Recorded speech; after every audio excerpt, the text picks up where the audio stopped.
Is Sharkbite really worth it over analog jackknife? I would say today for racing, Sharkbite is compelling. The 200 milliwatt max output power means that it doesn't have enough range and penetration, I think, for casual use or freestyle.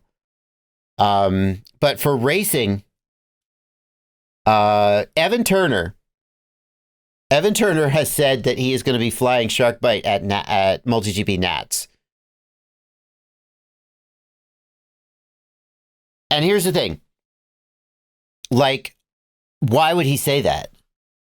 I'm actually confused, especially with how close Nats are. That Evan would be like, yeah, I'm flying Sharkbite. Like, I don't think.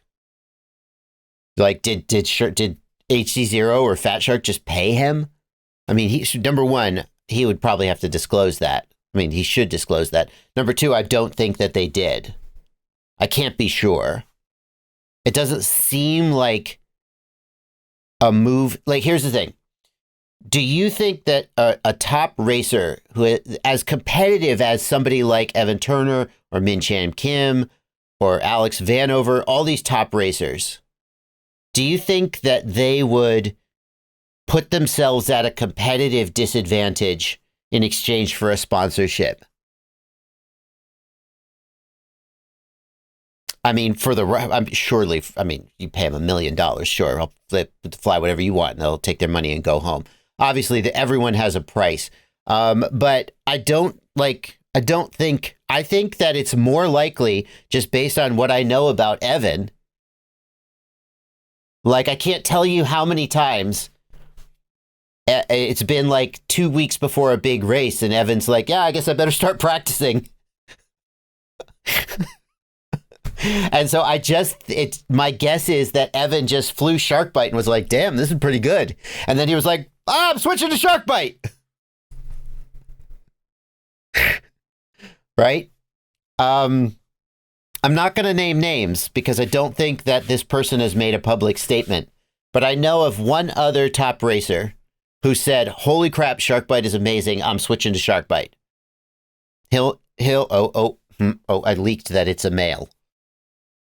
I guess that narrows it down. Not at all. Yeah. So he'll make an announcement when he's ready. I'm not going to steal his thunder. But so for racing, there are people who feel like Sharkbite gives them a competitive advantage. That's the takeaway. Remember, we're going back to the question, is Sharkbite worth it compared to analog?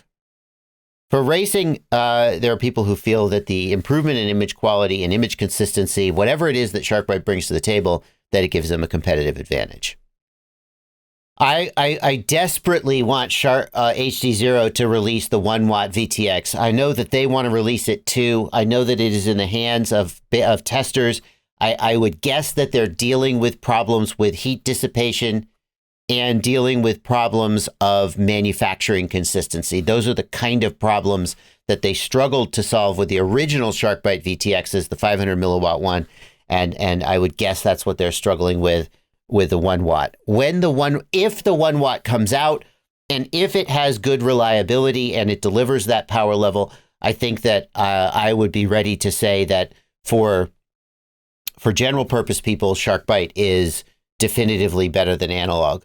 Right now, I think that for a general, like a casual flyer or a freestyle pilot who needs penetration, there's no question that an 800 plus milliwatt analog VTX is going to outperform Sharkbite.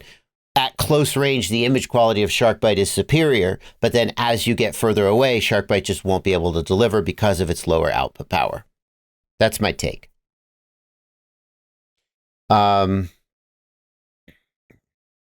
There are people who looked at my recent video about the Sharkbite VTX, the Sharkbite camera, the run cam. I released it yesterday.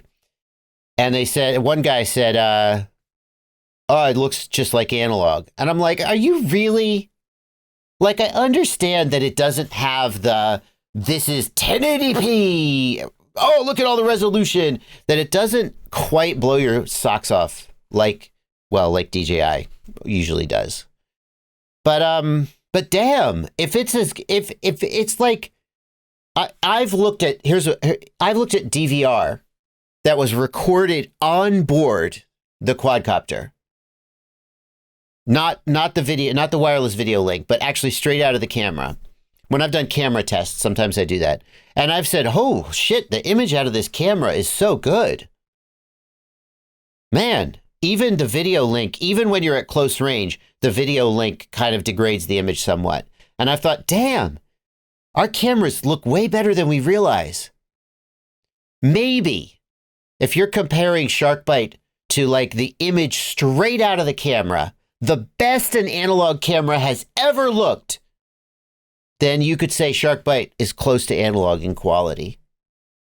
Like, but compared to what we usually see, I think SharkBite beats analog as long as you're within that 200 milliwatt range. Anti-Gravity points out that in the EU, you're limited to 25 milliwatts. That is true. And nobody in the EU violates that law.